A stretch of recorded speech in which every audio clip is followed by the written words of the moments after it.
mais ça a vraiment de l'intérêt. Donc là, je vous ai mis une ligne en dessous dans l'exemple. Ça, c'est le dossier du package OpenSSL, enfin d'un package OpenSSL pour être plus précis. Ce qu'on voit en regardant ça, c'est à la fin, il y a le nom du package, il y a la version du package.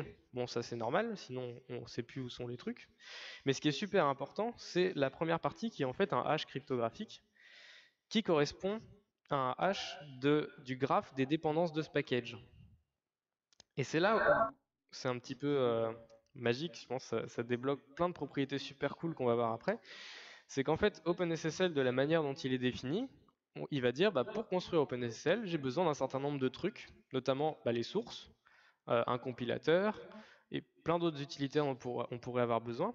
La recette en elle-même, j'en ai aussi besoin, mais elle va être définie en fonction de toutes ces entrées-là. Et à la fin, on va faire comme une sorte de hash de tout ça, et ça va donner ce qu'il y a à l'écran. Je vais revenir juste après, un peu plus tard, sur pourquoi c'est hyper cool ce concept. Mais il y a un effet de bord déjà qui arrive tout de suite, c'est qu'en fait, on va pouvoir installer plein de fois le même package. Et c'est un peu bizarre dit comme ça. Mais en fait, ce qui se passe, donc là, je laissez le hash de côté une petite seconde. On va revenir un peu sur Nix, comment ça marche. Quand vous êtes logué sur un utilisateur sur votre machine, que vous utilisez Nix et que vous installez un nouveau package, comme tout package manager, le résultat que vous attendez, c'est qu'ensuite, si par exemple vous avez installé OpenSSL, quand vous tapez OpenSSL dans la console, bah du coup il le trouve puisque vous venez de l'installer. Comment ça marche ce truc-là? Souvent c'est Bash ou le shell que vous utilisez, il va se baser sur une variable d'environnement qui s'appelle pass et qui contient une liste de dossiers dans lequel il va chercher les applications dont vous tapez le nom en fait, quand vous tapez des commandes. S'il les trouve, il pourra les lancer, ça marche. Là, en fait, ce qui se passe, c'est la toute première colonne avec les flèches rouges. C'est qu'en fait, le pass, c'est un lien, enfin, il pointe vers un lien symbolique qui du coup pointe, et c'est la deuxième colonne, vers un dossier de Nix qui contient tout ce qui s'appelle les profiles. Les profiles, c'est aussi des liens symboliques qui pointent vers des trucs dans le Nix Store. Et le premier truc qu'on voit tout en haut, c'est un environnement utilisateur. Et en fait, c'est un petit peu comme si, alors là, c'est un petit peu Inception en mode c'est un rêve dans un rêve dans un rêve dans un rêve. Là, c'est un lien symbolique qui pointe vers un lien symbolique qui pointe vers un. C'est le même principe. Mais en fait, à la fin, on arrive sur, dans le premier exemple, donc dernière colonne tout en haut, dans le premier environnement utilisateur, j'ai un dossier bin et j'ai un exécutable SVN qui en fait est un lien symbolique vers le vrai exécutable SVN qui lui est dans son package. Et dans son package, vous voyez, il y a le hash. Et pourquoi je précise ça? C'est parce que on voit juste en dessous, il y a un deuxième environnement utilisateur qui lui a aussi SVN, mais c'est pas le même. C'est une autre version. Dans le premier cas, on est sur la 1.1.2, dans le deuxième cas, on est sur la 1.1.3. Et pourquoi c'est cool ce truc-là? C'est qu'en fait, concrètement, ça veut dire que tout le monde peut installer des packages sur le système, mais ça va pas péter l'environnement de l'autre utilisateur. Et pourquoi c'est encore plus cool, et ça je vous montrerai un exemple un peu plus tard, concrètement on verra ce que ça fait visuellement, c'est que vous pouvez installer en parallèle plusieurs trucs. Et ouais, je vais vous montrer avec l'exemple qui arrive juste après, ce sera plus simple. Donc là, en fait, ce qu'il faut retenir de cette slide, c'est que finalement, on installe tous les packages comme si on les installait dans /usr, etc. Mais si jamais l'autre utilisateur il a installé autre chose ou il n'est pas sur la même version, etc., ça pose aucun problème puisque comme c'est pas la même version, ce sera pas la même recette pour construire le package ou pas le même hash pour les sources. Et donc, par définition, on aura un autre nom de dossier. C'est comme un package différent en fait. Donc, aucun problème à les faire cohabiter. Et du coup, chaque utilisateur a son lien symbolique qui pointe vers la version qu'il utilise. Là, je vous ai mis un exemple d'un package très simple. Donc, c'est le package which. Donc, which, pour rappel, c'est la petite commande qui vous permet de dire envoie-moi le chemin complet de telle application qui est dans le pass. Donc, souvent, par exemple, si vous faites, je sais pas moi, which ls, vous allez avoir un truc genre /usr, /bin, /ls ou un truc du genre. Là, je vous ai mis donc en première partie, c'est la définition du package. On reviendra juste après sur la syntaxe de comment c'est écrit, machin. Mais en fait, là, c'est la définition exhaustive du package. Alors, évidemment, il y a des trucs qui sont un peu planqués parce qu'on va pas tout réécrire à chaque fois, genre le std, env, machin, je vous expliquerai juste après ce que c'est. Mais en fait, on peut voir que c'est relativement simple. Et ce truc-là, une fois qu'il est exécuté, ça va produire l'arborescence qui est en bas, c'est-à-dire que c'est le résultat. On a bien le binaire, on a bien des infos, une page de manuel. Donc là, en fait, ça c'est le package. Au sens de Nix, ça c'est un package. Et il y a un truc assez intéressant, c'est là l'exemple dont je vous parlais juste avant, c'est que si je lance la commande LDD sur l'exécutable, donc LDD en gros c'est pour afficher la liste des dépendances qui ont été liées à la compilation. Donc si par exemple mon programme a besoin d'OpenSSL et ne l'inclut pas statiquement, je trouverai une nouvelle ligne dans mon résultat. Bon là c'est pas le cas, là il n'y a pas beaucoup de dépendances, en fait il y en a qu'une en gros, ça correspond à glibc. Et vous voyez qu'on retrouve l'adresse du Nix Store dedans, avec tout le hash, etc. Et là, comme ça peut paraître un peu un délire de geek de se dire, oh là là, regardez, il s'enflamme sur ce truc-là. En fait, ce qui est super cool là-dedans, c'est que ça veut dire que si je reprends le truc qui était ici, pardon, bah en fait, je pourrais très bien dire, le premier utilisateur qui a SVN, bah, c'est lié à une version d'OpenSSL donnée, qui est écrite en dur dans l'exécutable de SVN. Et si moi, à côté, j'ai un autre SVN qui est plus à jour, qui est lié à une autre version d'OpenSSL, et bah tout ça cohabite en fait. Et là où c'est cool, c'est que on n'est plus dans le cas, par exemple, où sur Debian, il va falloir s'assurer que toutes les applications qui sont liées à OpenSSL bah, soient compatibles entre elles. Et il y a un taf assez compliqué, je pense, qui est fait quand ils sortent des nouvelles versions de la distribution, pour dire bah, le jeu de package qui est dans les dépôts de cette distribution, ils sont tous compatibles avec le même OpenSSL. Mais c'est le même en fait, c'est vraiment le même. Alors que là, si c'est le même, eh ben, il y aurait la même adresse, c'est possible. Mais si c'est pas le même, bah, on l'a deux fois en fait. Et donc c'est cool parce qu'on a en fait à la fois le côté, c'est une sorte d'hybride entre d'un côté les shared libraries où on se dit bah ok on partage les librairies entre les différents applicatifs, et l'inverse où on dit bah tous nos applicatifs sont compilés statiquement et du coup ils incluent toutes leurs librairies. Bah là en fait on a un truc hybride où quand on peut on partage et quand c'est pas possible on partage pas, chacun le sien. Donc ça c'est plutôt sympa. Petit résumé des trucs de pourquoi Nix ça poutre, c'est que comme je disais, on peut avoir plusieurs versions du même package en simultané. Chaque package, en fait, quand on va le décrire, on va définir de manière complète et explicite toutes ses dépendances. Je vous montrerai l'exemple de Witch après vous avoir expliqué d'autres trucs, on va mieux comprendre comment ça se passe. Le multi-user, c'était l'espèce de graphe chelou avec des tentacules que je vous ai montré avant. Et là, il y a un point qui est cool, c'est le Atomic Upgrades and Rollbacks. On va y revenir encore après sur un autre exemple, mais en fait concrètement ça dit que comme ce que je vous ai montré avant, ce graphe-là, en fait comme il y a pas mal de trucs avec des liens symboliques, si je veux mettre à jour mon Firefox, bah, je vais rajouter tout à droite une nouvelle ligne avec Firefox 4 ou je sais pas quoi. Je vais rajouter du contenu, donc là je vais des fois télécharger des choses, écrire le package sur le disque dur. Et en fait à la fin je switch un lien symbolique pour dire bah, maintenant c'est celui-là qui est accessible, c'est pas l'autre. Et switcher un lien symbolique, bah, c'est atomique. Et du coup, ça veut dire que si jamais il y a un truc qui fail, bah, j'ai pas cassé mon système, je suis un peu mon package, je suis toujours soit sur l'ancien, soit sur le nouveau. Et le dernier truc qui est super cool aussi, ça je vous en ai pas parlé, les petits hash là qui représentent l'ensemble des graphes des dépendances d'un package.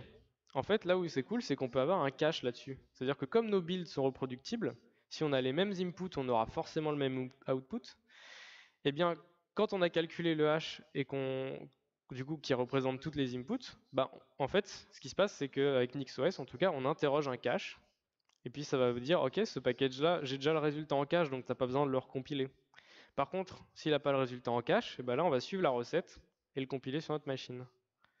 Et donc ça, c'est plutôt sympa. Donc, je vais faire une petite pause là-dessus sur Nix en lui-même, le package manager. On va passer au pan suivant du projet. Ça va se rassembler à la fin. Le truc suivant, c'est le Nix Expression Language. Donc là, ça, c'est vraiment le langage de programmation que vous avez vu tout à l'heure quand je vous ai montré le package de Witch, quelle tête il avait. En fait, là, ils ont défini donc un langage de programmation à part entière qui est pur, paresseux et fonctionnel. Donc je ne vais pas trop rentrer dans le détail de ce que c'est pur, paresseux, fonctionnel, mais je vous encourage à vous documenter si vous ne connaissez pas trop la programmation fonctionnelle. Ce qu'il faut bien noter, c'est que ce n'est pas un langage de programmation généraliste comme peuvent l'être Java, C, je ne sais, JavaScript. Là, c'est vraiment un truc qui est fait pour écrire des packages pour Nix. On peut faire bien des choses avec, mais c'est fait pour ça. Et du coup, il y a un certain nombre de types. Moi, quand je débarque dans un langage, j'aime bien regarder un peu ce qui se fait comme type parce que souvent, c'est les concepts centraux qu'on retrouve. Là, on voit des trucs classiques, scalaires, genre chaîne de caractères, entiers, etc. On a des fonctions ou des lambdas, ça veut dire que c'est des fonctions anonymes qu'on peut traiter vraiment comme un type. Donc c'est comme ce que vous pouvez avoir en JavaScript, c'est pas comme ce que vous avez en C. On a des listes, on a des sets. Alors les sets dans ce langage, ça pourrait être un petit peu assimilé à des objets en JavaScript. Et ensuite, il y a des dérivations, c'est-à-dire des actions de build de package. Donc en fait, c'est comme si le type package, c'était vraiment un type. Je vais vous mettre des exemples parce que là, c'est un peu abstrait. Voilà un exemple. La première ligne, c'est une liste. Donc on peut voir que c'est juste des crochets, on sépare les éléments par des espaces.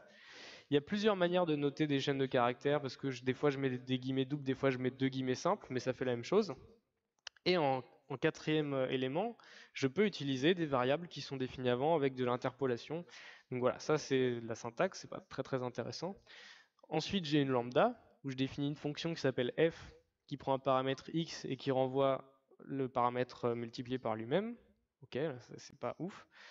Ensuite, j'ai un set, c'est un peu comme ce que je vous disais, c'est l'objet en JavaScript. Donc c'est quasiment la même notation en fait à des éléments de syntaxe près, mais vous voyez dans le B, je me suis amusé à appliquer la fonction f. Donc l'application de fonction se fait avec un espace comme ce qu'il y a en Lisp, en Haskell, etc. Et là, ce qui est intéressant, on arrive sur un truc qui sert vraiment là, du coup, quand on s'en sert de ce langage, c'est les sets récursifs. La seule différence là, c'est comme un set, sauf que le A, je vais te donner une valeur qui dépend de B, mais de B du même set en fait. Et ça, c'est cool parce que c'est un petit sucre syntaxique qui est bien sympa. Ça veut dire qu'il va être capable de, ben, on va limiter la répétition, on va pas être obligé, on va pouvoir se servir de tout ce qu'il y a dans le set tant qu'on fait pas de dépendance circulaire. Bon, voilà. Là, je passe vite là-dessus parce que c'est pas très marrant. J'arrive sur un autre projet qui est dans la galaxie NixOS, qui s'appelle Nix Packages. Là, c'est une collection de packages pour Nix. Donc c'est un petit peu le dépôt de la distribution. C'est là qu'il y a tous les packages. Donc dans les dernières stats que j'avais vues, on était sur 6500, mais en fait c'est un peu difficile à dénombrer puisque il y en a, on peut plus voir ça des fois comme des fonctions qui servent à générer des packages et après il y a des déclinaisons en changeant quelques paramètres. Donc ça, ouais, le nombre, je sais pas s'il veut dire grand-chose. Ce qu'il faut retenir, c'est que tout ça est libre. Ça inclut aussi une sorte de librairie standard pour le Nix Expression Language que je vous ai montré juste avant, parce qu'il y a des fonctions qui sont comprises dans le langage, mais bon, il y en a plein qui sont sympas et que du coup, eux, ils ont codé une fois pour toutes. Et ça supporte Linux en 32 et 64 bits et macOS en 64 bits. Donc voilà, ça c'était un peu la slide, j'ai fait mon exposé. Je vous remontre le package Witch là, parce que maintenant on peut rentrer un peu plus dans le détail après ce que je vous ai dit. En fait, qu'est-ce qu'on voit là? Il y a deux points sur la première ligne, donc ça veut dire qu'on est en train de définir une fonction. C'est ce que je montrais avant. Et en fait, ce qu'il y a avant les deux points, ce seraient les paramètres de la fonction. Donc c'est en fait là, on dit on veut un set, comme un objet, qui a un attribut stdenv, un attribut fetchURL. Et ensuite, on va retourner le résultat d'un appel à la fonction stdenv.mkDerivation.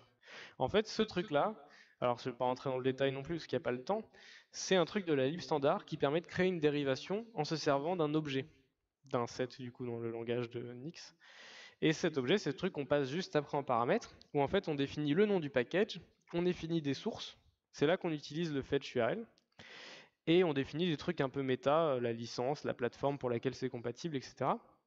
Et en fait, dans MK Derivation, là, on a juste surchargé certains trucs, mais il a plein de trucs qui sont standards, qui sont conventionnels. Par exemple, là, je lui ai pas expliqué comment construire le package, parce qu'il sait qu'il va faire /configure, après il va faire make, et après il aura le résultat qui sera à tel endroit. Ça, il n'y a pas besoin de le préciser parce que c'est standard classique. Mais ce qui est intéressant de voir, je vous disais que c'est reproductible. Là, vous pouvez me dire, voleur, en fait, tu attaques Internet. Du coup, qu'est-ce qui empêche quelqu'un de remplacer l'archive qui est dans l'URL des sources? Et bien, en fait, on met le hash en dessous. Voilà, problème réglé. Du coup, si jamais les sources qui sont téléchargées ne correspondent pas au hash, bah, le build fail. Et si jamais ça correspond, bah, on est sûr que c'est le même contenu que quand on a écrit ce fichier-là. Donc en fait, c'est reproductible. Il n'y a pas d'autre moyen de réussir le build. Juste petite note, le miroir de point slash slash, c'est pas une typo, mais c'est une abstraction qu'ils ont mis en place pour dire ça tape sur un miroir du projet GNU plutôt que de taper sur tout le temps la même URL. Donc voilà. Et là, on arrive à la partie la plus intéressante, c'est NixOS, pas le projet, mais la distribution Linux. Et donc ils appellent ça the Purely Functional Linux Distribution. Et en fait, concrètement, c'est quatre trucs. C'est Nix, donc le package manager, Nix PKGS, le dépôt en fait où il y a tous les packages, systemd et un kernel Linux. En gros, c'est un assemblage de tout ça. Et donc, c'est là où je replace les mots qu'il y avait dans le titre de la conférence. On a de la configuration du système qui est déclarative. Je vais vous montrer un exemple juste après. On a des mises à jour qui sont vraiment fiables, atomiques et qu'on peut inverser. Je vous raconterai une petite anecdote juste après. On peut reproduire la configuration des systèmes, c'est-à-dire que là, j'ai mon laptop qui est dans mon sac, il est sur NixOS. Si je prends la configuration et que je la mets sur un autre ordi et que je lance la bonne commande, j'arrive quasiment au même état en termes de configuration des services du système et package installé. Tout ce qui va changer, va être les trucs qu'il y a dans /home, les trucs qu'il y a dans /var en gros, qui sont du coup de l'état. Mais tout ce qui n'est pas de l'état, en fait, je vais pouvoir le trimballer comme ça, le mettre sur GitHub, le cloner ailleurs, et puis ça remarche. On peut facilement tester les changements qu'on fait à la config système, ça c'est super cool. Et on a gratuitement tous les bienfaits du package manager Nix dont je vous ai parlé juste avant. Mais vous avez remarqué, j'aime bien faire des grandes listes avec plein d'avantages. En fait, c'est un peu chiant à lire, mais comme il y a trop d'avantages, je suis obligé à chaque fois de faire une liste super longue. Désolé. Du coup, exemple, voilà une configuration NixOS valide. On remarque, comme le package, que c'est une fonction qui, en paramètre, prend trois trucs en gros, config, lib et package. Je ne vais pas rentrer dans le détail tout de suite parce que je rentre dans le détail un tout petit peu après. Et en sortie, on renvoie un énorme objet, un set. Et dedans, vous voyez, je fais des trucs comme je définis sur quel device est installé Grub, j'ouvre des ports dans le firewall, je dis quel package installer, et puis je lui indique des services à lancer, par exemple SSHD, et je lui dis de le lancer. Je mets même une petite config pour mon truc de monitoring, etc. En fait, tout est déclaré ici de manière déclarative en utilisant en fait le schéma entre guillemets qui est fourni par NixOS. C'est-à-dire que quand je fais service.sshd.enable, c'est parce que ça existe déjà. Quelqu'un a déjà prévu que ça c'était une option de configuration. Je vais revenir juste après sur comment on crée des options de configuration, parce que c'est là où ça devient un peu mind blown. Mais juste avant, ça c'est la config. Et une fois que j'ai tapé ça donc dans le fichier, je ne l'ai pas mis ici, mais il y a une adresse spéciale pour ce fichier, c'est /etc/nixos/configuration.nix. Et bien je vais pouvoir dire, ok, j'ai tout précisé dans ce fichier, maintenant fais-le. Genre make it happen. Et du coup c'est avec la commande nixos rebuild switch, où concrètement il va prendre tout ce que je lui ai demandé d'installer, tout ce que je lui ai demandé de configurer, etc. Il va tout faire, et ensuite il va activer le truc. Et c'est là où c'est intéressant, c'est qu'il va tout faire puis activer le truc. Donc concrètement, tout faire, ça veut dire il va télécharger des packages, des fois il va les compiler, des fois il va générer des fichiers de configuration. Et l'activer, ça veut dire qu'il va stopper des vieux services, il va changer des liens symboliques, il va démarrer des nouveaux services. Et donc cette dernière étape, en fait, elle est très très restreinte. Et ça veut dire que si la première étape qui est longue échoue, eh bien on n'a pas pété de truc. Donc concrètement, si en reconfigurant tout mon système, à un moment j'ai plus internet ou à un moment pendant la compilation d'un package ça marche pas, j'ai rien cassé de mon système actuel en fait. Personne ne s'en rendra compte. Et c'est là où je vous dis que je vais vous donner une petite anecdote sur le côté fiable. C'est qu'en fait ça m'est arrivé moi de faire la grosse mise à jour de NixOS, un peu comme Ubuntu, le truc qui sort tous les 6 mois et puis qu'on croise un peu les pattes en espérant que ça casse pas tout. Et du coup, on l'a fait, ça prend une demi-heure, et puis en fait, à la fin, je me rends compte que mes services, ils sont pas démarrés. Alors, du point de vue de l'utilitaire, tout est bon, mais moi, mes applications, elles sont pétées. Et du coup, c'est le stress parce que je me dis merde, c'est en prod ou je sais pas quoi, des gens peuvent y accéder, voir que ça marche pas, etc. Mais en fait, il y a une petite commande avec le rollback, et même si mon install a pris 30 minutes, le rollback, en fait, il refait juste l'étape d'activation. Vu que tous les fichiers de config, tous les packages d'avant, ils sont toujours dans le Nix Store, en fait, on rechange des liens symboliques, on restart des services, et c'est terminé, on est revenu comme avant. Et donc ça, c'est des kilos de cheveux pas arrachés. que vous gardez sur votre tête. Franchement, c'est trop bien. Je vous ai mis aussi en petit exemple NixOS Rebuild Build, qui là en fait fait juste la première étape, c'est-à-dire il va juste construire les trucs, mais pas les activer. Donc c'est pratique quand vous voulez dire, bah, je veux préparer par exemple un gros passage en prod où je change des choses, ou voilà, je fais juste le build. Si ça passe, je sais qu'il n'y a pas d'erreur, tout est dans le Nix Store, et le jour où je veux vraiment faire la mise à jour, bah du coup ça prend 10 secondes parce que je fais juste l'étape d'activation, puisque tout est déjà préparé en fait. J'ai mis en anecdotique, on peut faire aussi test, ça veut dire il active, mais au prochain reboot, bah, il va repartir sur la version qu'il y avait avant. Ça c'est pas mal quand on s'amuse à jouer avec les flags du kernel ou des trucs comme ça et qu'on sait pas trop si ça va booter après. Du coup, bah là, si ça boot pas, on peut le restaurer en fait, c'est pas grave. Et on peut aussi même dire, bah construis-moi ça, mais mets-le dans une VM et lance la VM. J'ai pas trop utilisé, donc je peux pas vous faire de gros retours d'expérience là-dessus, mais c'est sympa en fait. On peut du coup tester tout ça un peu en isolation. Donc pour résumer un peu, NixOS, on définit tout ça dans un fichier de configuration avec un langage de programmation fonctionnelle. Tous les packages et les fonctions, on les trouve dans le projet Nix Packages. Tout ça nous permet de construire notre système. Et il y a un truc qui est encore plus ouf, c'est qu'il y a un système de modules. Et c'est là où ça va être vraiment chouette, je vais vous montrer juste après. Mais en fait, on arrive sur la catégorie d'outils que moi personnellement j'aime beaucoup. C'est des outils qui sont suffisamment puissants pour se permettre limite on peut les construire eux-mêmes avec eux-mêmes. Je sais pas si vous voyez le délire, un peu comme ce qu'on peut avoir en programmation fonctionnelle où finalement un if-else, si le langage a les bonnes fonctionnalités, bah, je peux le coder moi en mode userland. Ça n'a aucun intérêt, hein, mais je peux le faire dans ma propre lib, coder un if-else. C'est pas un mot magique qui est dans le langage et qui n'est pas une fonction en fait. Là, du coup, c'est une fonction dans cet exemple-là. C'est un... Pardon, c'est un peu le même délire ici. En fait, je vous ai parlé tout à l'heure d'options. C'était les trucs que j'avais dans mon exemple de configuration système où je disais service.sshd.enable. En fait, ces trucs-là, il y en a déjà qui sont définis. Il y a même un petit outil pour aller voir en ligne et puis pouvoir consulter ça. Mais en fait, ça, c'est des modules qui sont déjà faits. Nous, on va vouloir créer notre module. Un module, ça peut déclarer des options et ça peut définir des valeurs pour d'autres options. C'est là où ça a commencé à être un petit peu Inception, encore une fois. Mais on va prendre un exemple très simple. Mettons que je veuille un module qui ajoute une nouvelle option de configuration qui s'appellerait myCustomBashAliases. Et quand je lui donne la valeur true, bah en fait, ça va juste rajouter des alias dans bash. Donc des alias, juste des alias de commande en fait. Donc je vais d'abord créer un nouveau fichier. Je vais l'appeler mymodule.nix et puis le code suivant dedans. Dans le code suivant, il y a deux sections qui sont intéressantes. La première, c'est la section Options, où en fait je vais lui définir des nouvelles options. Donc en utilisant la lib standard, il y a une syntaxe et tout. Ici, j'en définis une qui s'appelle myCustomBashAliases, et je lui dis que par défaut, ça vaut false. Je lui mets une petite description parce qu'on n'est pas des bêtes et qu'on veut pouvoir générer la doc, et je lui dis que c'est un type booléen. Ensuite, dans un second temps, je vais dire, bah, maintenant, on va altérer la configuration du système.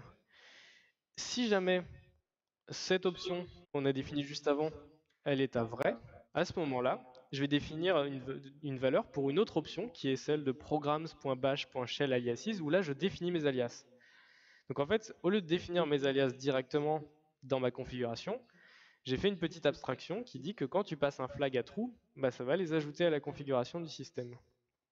Et donc la configuration de mon système, qui est le point d'entrée, donc dans le fichier configuration, elle ressemble à ça. Donc évidemment, j'ai skippé les passages avec le reste et tout, mais là, il y a deux sections intéressantes. C'est qu'on a import qui dit mon module est là, et on a l'option qu'on vient de définir, avec laquelle on peut lui donner une valeur. Et donc ça, concrètement, c'est comme si je remplaçais le import et le myCustomBashAliases par les trucs que j'ai définis juste ici, les alias. Sauf qu'en fait, c'est en mode plus abstrait. Et pourquoi ça a du sens? C'est parce que si on revient au problème de base, moi je voulais des pré-prod, je voulais qu'elles soient rapides à mettre en place, faciles et puis fiables.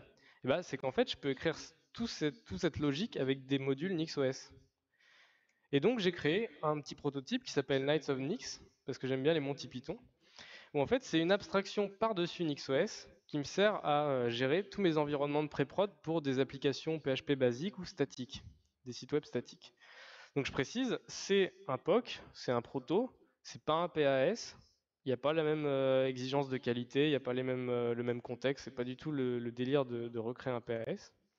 Mais concrètement, moi ce que je veux c'est pouvoir définir ça, c'est-à-dire une structure de données que moi j'ai choisi de créer avec un schéma que j'ai choisi où je vais donner le type d'application, la version de PHP, le nom, des noms de domaine, etc. Et derrière, ça va me générer toute la config Apache, toute la config PHP FPM, toute la config SSH dont je pourrais avoir besoin en fait. Tout ça de manière, j'ai juste à définir ça, à lancer la commande pour rebuild le système et ça marche. Du coup, juste à titre d'info, des trucs que j'ai réussi à coder là-dedans pour voir jusqu'où j'allais, je peux gérer plusieurs domaines avec des redirections, je peux gérer la génération de certificats HTTPS avec Let's Encrypt, je peux gérer un accès par utilisateur et du coup brancher sur mon déploiement automatisé en fait une app égale un utilisateur en SSH. Je peux avoir plusieurs versions de PHP simultanément et pareil pour des crons qui sont associés du coup à chaque application qui seront exécutés avec la version de PHP qui va bien dans l'environnement de l'app qui va bien. Et voilà. Du coup, ça c'est, je passe un peu vite parce que j'ai plus beaucoup de temps. Ça c'est le petit proto que j'ai fait. J'ai bientôt terminé. Juste avant la conclusion, j'ai deux petits bonus que je vais vous montrer rapidement. Il y a un petit utilitaire qui s'appelle Nix Shell qui permet de créer un shell. Ça nous fait rentrer dans un autre shell en fait, où là on va dire je veux un environnement spécifique. Donc là dans mon exemple, je lui dis je veux être dans l'environnement où il y a le package Node.js 5 qui provient de Nix Packages qui sont installés. Et du coup, avant, si je tapais Node, il n'y avait pas d'utilitaire. Et vous voyez, ça m'a créé un autre shell. Donc je suis plus dans le même shell. Et cette fois-ci, dedans, j'ai Node. Donc ça c'est super cool, si on veut tester par exemple qu'on est en train d'écrire la définition d'un package, je peux dire mets-moi dans l'environnement de build de ce package, et boum, tout est accessible depuis la console. Et le deuxième truc qui est super cool, ça m'a sauvé la vie ce truc là, c'est on peut surcharger des packages. Là c'est l'exemple d'un package qui allait chercher des certifs Let's Encrypt, et dans le protocole de communication avec Let's Encrypt qui s'appelle ACME, il y a un truc qui dit il faut envoyer le hash des conditions d'utilisation pour que le truc réponde en mode c'est bon, je t'envoie ton certif. Sauf qu'il y a eu un moment où les conditions d'utilisation ont changé en ligne, mais moi dans mon logiciel local, ça n'avait pas encore été répercuté ce changement, et du coup je ne pouvais plus générer de certificats au moment où j'en avais besoin. Ce bout de code, ce que ça fait, c'est que ça dit, en fait, le package qui s'appelle simple, qui correspond au nom de l'utilitaire dont je vous parle, en fait, tu vas le surcharger, tu vas prendre le même package, sauf que tu vas lui ajouter un petit attribut qui s'appelle patches, qui pointe vers l'URL d'un patch sur GitHub avec le hash qui va bien pour dire on est sûr que c'est bien celui qu'on a lu, on n'inclut pas n'importe quoi au hasard. Et concrètement, ce que ça fait, c'est que maintenant, quand je relance mon truc, je reconfigure mon système, et cet utilitaire-là, il est patché, il marche. Alors, il va le recompiler, mais il marche. Petite conclusion. Ce que je voulais vous dire aujourd'hui, c'est que Nix et NixOS, c'est vraiment des trucs super chouettes. Moi, j'ai essayé, j'ai été vraiment convaincu. Enfin, pour moi, c'est vraiment un truc qui va se mettre en place. Soit ça va percer, soit c'est autre chose qui va se réinspirer de ça, mais c'est des concepts qui sont très très puissants. Et j'ai été super content de pouvoir réintégrer plein de choses de bienfaits du software engineering dans le sysadmin. Donc tout ce qui est modularité, ne pas se répéter, du versionning, mettre en place des abstractions intelligentes quand il y en a besoin. Du coup, je vous encourage et je vous invite à aller jeter un œil à la homepage du projet et puis éventuellement à tester dans une VM ou sur un vieil ordi, ça vous tente. C'est vraiment chouette. Mes slides, elles sont en ligne. Du coup, j'ai mis des petits liens vers les références. Il y a des trucs super cool, notamment les papers à la fin, c'est les articles qui ont été écrits par Elko Dolstra pour sa thèse et ensuite la suite, ils sont vraiment très très accessibles. Je les mets genre dans mon top 5 des papiers que j'ai le plus kiffé lire dans ma vie. Et du coup, on en a terminé. Je vous remercie de votre attention.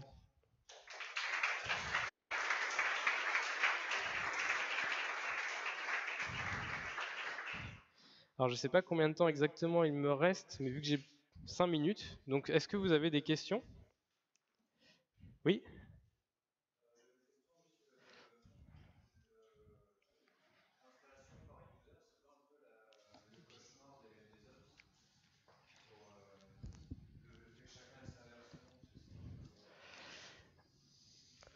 Je suis pas vraiment dans la tête des ops, du coup, non, j'aurais Effectivement, sur ce que, en fait, il y a plusieurs arguments là-dessus. Il y a souvent les gens qui disent, bah oui, l'intérêt d'avoir un seul OpenSSL, c'est que tu le patches qu'une fois, et puis il peut y avoir quelqu'un qui le patch, etc. L'autre approche de dire, du coup, il y en a plusieurs potentiellement, effectivement, il y a ce problème-là. Là, pour le coup, je ne sais pas te répondre, parce que je connais pas d'ops qui ont vraiment foutu le nez dedans, dans ce truc-là. Moi, j'y vois beaucoup d'intérêt parce que c'est pour mes projets à moi où je sais que je fais les mises à jour souvent, je sais que je fais gaffe à ça, et donc ça va. Après, je dis pas que ça peut s'intégrer dans les process habituels, je sais pas. Mais je trouve l'approche super intéressante parce que justement, elle a dégommé plein de trucs qui étaient en place en changeant un peu le paradigme. Donc, je sais pas trop te répondre, désolé. Oui? Comment est-ce que tu déploies ta conf sur les serveurs?